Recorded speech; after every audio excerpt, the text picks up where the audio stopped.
recomeçar de verdade, né? O tempo perdido. Minha missão vida, eu sou livre, gente. Nem eu acredito, foi surpresa para mim muito grande. Elas foram julgadas, condenadas e cumpriram toda a pena. Obrigada, Senhor, pela minha liberdade, Deus! Chega a hora das recém-egressas do sistema penitenciário lutarem pela aceitação da sociedade. Já na saída, a primeira dificuldade. Elas saem sem documentação, sem dinheiro, sem conhecer a cidade ou mesmo como fazer para encontrar a família. A única coisa que carregam com orgulho é o alvará de soltura que garante a liberdade. Mas isso, nem de longe, é garantia de ressocialização. Para chegar em casa, o jeito é pedir informação na rua. Elas conversam com as pessoas, com os guardas da estação e pedem indicação até no guichê do metrô. Mas sem o dinheiro da passagem, conseguir embarcar é ainda mais difícil. Eu vou explicar para vocês como são as coisas. Lá, eles são obrigados a dar passagem para vocês, né? Tá? Então eles são obrigados, eles têm como fazer isso, que eles recebem uma cota para poder estar atendendo esse carro, tá? Mas, como eles não deram para você, eu vou passar vocês hoje, tá? Mas não é o correto, a gente não pode fazer isso. É isso aqui mesmo? Boa sorte!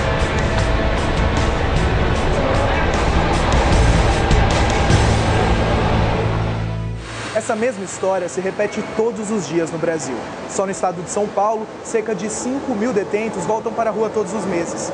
O momento da liberdade é uma explosão de sentimentos. Alegria, esperança e recomeço. Mas e quando isso passa, qual o destino dessas pessoas? E principalmente, porque a reintegração no mercado de trabalho nem sempre funciona.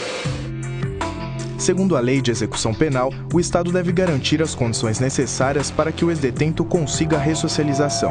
Artigo 25. A assistência ao egresso consiste: 1. Na orientação e apoio para reintegrá-lo à vida em liberdade. 2. Na concessão, se necessário, de alojamento e alimentação em estabelecimento adequado pelo prazo de 2 meses. Artigo 27. O Serviço de Assistência Social colaborará com o egresso para a obtenção de trabalho. Isso é o que a lei desenhou, o que a lei previu. Porém, na prática, nós sabemos, existe um total menosprezo em relação ao egresso. Eles não têm a devida atenção e muito disso é que gera a reincidência. E é para tentar cumprir essa lei que a Secretaria de Administração Penitenciária, através da Coordenadoria de Reintegração Social e Cidadania, mantém no estado de São Paulo 20 centrais de atendimento ao egresso e família, as CAEFs. Criadas em 2003, as CAEFs deveriam ser a porta de saída para todos os egressos. Nesses locais, eles podem fazer retirada de documentos, capacitação profissional, assistência jurídica, atendimento psicológico, inclusão em projetos sociais e, principalmente, encaminhamento para o mercado de trabalho. No entanto, o sistema é falho. Para se ter uma ideia, no primeiro semestre de 2011, cerca de 30.000 detentos ganharam a liberdade. E nesse mesmo período, todas as CAEFs do estado de São Paulo atenderam juntas cerca de 10.000 egressos, ou seja, apenas 1/3 deles chegou até o serviço. Essa é a CAEF da cidade de Campinas. O local tem boa estrutura e 6 estagiários para realizar atendimento. Mas, na maioria do tempo, a sala fica assim, sem ninguém. Não tem assim uma regra que venham tantas pessoas de manhã, tantas pessoas à tarde. Então pode ser que não venha ninguém o dia inteiro. Por que esse pouco atendimento? Por falta de divulgação mesmo do nosso trabalho, né? Por exemplo, poderia ter cartazes em vários lugares públicos. Então, onde está o problema se dentro dos presídios trabalham assistentes sociais responsáveis pela orientação dos detentos? Carolina Pantaleão, por exemplo, trabalha há 1 ano e 7 meses no serviço social de uma penitenciária do interior paulista. Ela conhece a CAEF e sabe que o programa deveria ser um facilitador para a vida do egresso. No momento que eles estão ganhando a liberdade, pelo menos comigo, eu nunca atendi nenhum para estar passando as centrais, as CAEFs. A gente não fica sabendo. Por isso que muitas vezes também não é passado, que essa que era a hora para estar falando, para estar passando, para dar o respaldo para ele não se sentir desamparado na rua, mas não é passado. Seria uma falha, eu vejo mais do sistema. E se os egressos não recebem a informação das assistentes sociais, a única maneira de chegar até uma CAEF é contar com a sorte. A maioria fica sabendo por familiar, alguns são encaminhados mesmo do presídio, ou amigos, na rua mesmo, ou ele é um morador de rua e daí encontrou com outro morador de rua e essa pessoa falou para ele, vai lá na CAEF e tal. No caso da coordenadoria, o trabalho ele é amplamente divulgado. E ele não é só divulgado nas unidades prisionais, ele é divulgado nas unidades, ele é divulgado no fórum, ele é divulgado em órgãos públicos de qualquer tipo de prestação de serviço, ele é divulgado nos cartórios, ele é divulgado nos municípios, nas próprias secretarias do Estado. E o que é importante, o nosso trabalho, a maioria das pessoas que nos procuram é o boca a boca. Se tem uma empresa aí, digamos, que queira ajudar, vou oferecer emprego para egresso. Não, você não tem informações. De um modo geral, é o desleixo total. Como já mostramos no começo da reportagem, os egressos saem só com o alvará de soltura e não recebem nenhum tipo de informação. E o pior, nem sobre a existência das CAEFs eles têm conhecimento. Eles falaram para você que o Estado tem um lugar que chama CAEF, que recebe os egressos? Não. Primeira vez que estou ouvindo pela sua boca. Nunca ouvi.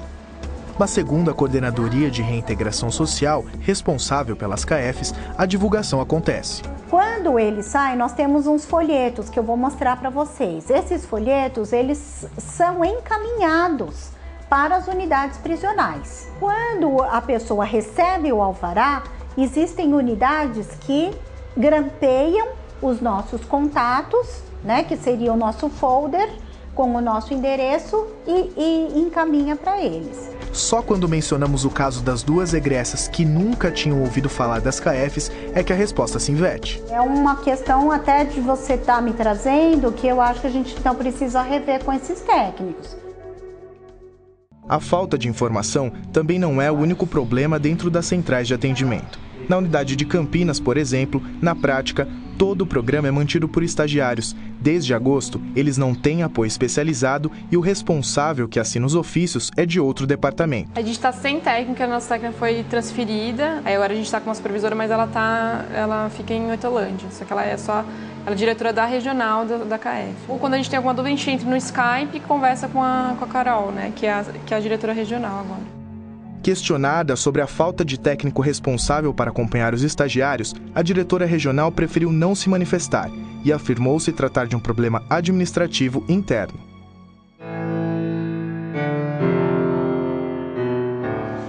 E quando os egressos tentam por conta própria uma recolocação no mercado de trabalho, eles também enfrentam dificuldades. A questão que está relacionada aos egressos principalmente o que mais pega é a questão de qualificação. Eu não estou nem dizendo experiência no trabalho, eu estou me referindo muito à questão de educação formal mesmo. O problema da altíssima reincidência no Brasil é justamente a falta de apoio total ao preso e depois ao egresso. Por quê? Se você não orienta, não dá para ele uma titulação, um trabalho que desenvolva habilidades de fazer coisas, claro que ele vai voltar para a criminalidade. Dados divulgados no site do Conselho Nacional de Justiça apontam que cerca de 70% dos ex-detentos voltam à criminalidade. Essa estimativa é considerada uma das maiores do mundo. No fundo, isso lamentavelmente é até de comemorar, porque deveria ser 100%. Porque o preso dentro das cadeias só é ensinado a cometer crimes. Ele não é ensinado a nada mais. No entanto, Jandira Lindolfo não faz parte dessa estimativa. Ela tem 42 anos, mas 4 deles passou dentro do Carandiru feminino por tráfico de drogas. Casada com Luiz Carlos, também egresso do sistema penitenciário, hoje eles dividem um apartamento em Campinas. O povo vê por lá de fora, acha que é uma coisa, mas lá dentro é o verdadeiro inferno. Eu já vi matar muita gente lá dentro. A agente penitenciária humilhava as pessoas, batia muito. Luiz Carlos, marido de Jandira, saiu no mês de maio e, revoltado, conta que não recebeu qualquer assistência para sua ressocialização.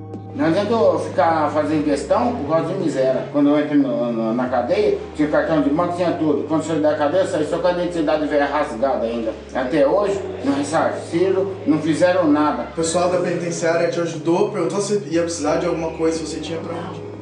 Nunca perguntou, nunca veio atrás. Eles dão graças a Deus quando sai de lá. Conseguiu trabalhar? Nunca mais. Porque eu era babá, né? Para entrar em condomínio eu não entro. Aí presidiário vai cuidar de criança. O povo, né, preconceito. Então, e não é que saber que eu sou uma ótima mãe. E nem sabe como que eu sou boa com meus filhos. Diante disso, só a força de vontade e o medo de voltar para as péssimas condições das penitenciárias faz um ex-detento lutar para garantir sua sobrevivência. Foi por isso que Raimundo Martins decidiu trabalhar por conta própria e prestar serviços gerais. Eu achei que seria fácil, mas a realidade foi outra. Eu encontrei muita dificuldade, o apoio, né, dos órgãos governamentais é uma utopia. O empresário ou a pessoa que vai nos empregar, ele realmente não tem assim como saber que nós mudamos. Depois de mais de 19 anos preso por assalto a banco e sequestro, conseguiu a tão sonhada ressocialização e hoje já planeja lançar um CD de música gospel. Mas a partir do momento que você conhece que você tem um ônus com a sociedade, que você precisa reparar e que você quer reparar com dignidade, você quer uma mudança, você quer uma transformação, então a partir desse momento há essa possibilidade, mas ela não parte do sistema, não parte da diretoria, não parte de qualquer órgão lá dentro, ela parte de dentro de você, da necessidade, e nisso o apoio familiar é bastante eficaz. E são essas famílias que carregam a esperança de futuro para aqueles que ainda não alcançaram a liberdade. A família toda apoia, porque ninguém esperava que ele fosse fazer isso. Ele é uma pessoa muito querida, sabe? Ai, eu quero que ele saia logo, eu quero estar aqui na porta esperando ele. E ele criar os filhos dele, para ele trabalhar. A gente tem esperança que ele volte e dê a volta por cima, sabe? Que ele mostre que ele não precisa de fazer certas coisas para conseguir tudo que ele quer na vida. O homem muda a mulher pode mudar um homem. Com muita luta, muito esforço, quem sabe, mas eu vou tentar ainda, não vou desistir dele não. E sempre pedir para ele que seja uma vida honesta, que seja uma vida simples e humilde, mas não há nada que pague a liberdade, nada nesse mundo. Foi por causa dessa liberdade que a comerciante Cris também decidiu mudar de vida. Eu dei muito trabalho para minha família, perdi meus filhos, entendeu? A minha vida é só cadeia e cada vez mais cadeia.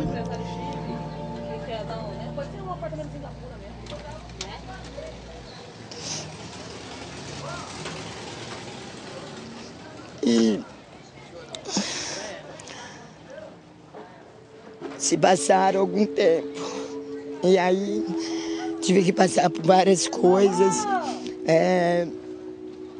tirei 8 anos, perdi tudo da minha vida, né? Meus filhos, minha família, minha família me abandonaram porque eu falava um dia a verdade, outro dia eu roubava. Hoje eu posso dizer para você que eu não quero nada disso mais, né? Tenho o meu comércio, sou trabalhadora e hoje a vida é outra, deu vida louca, mas cadeia nunca mais.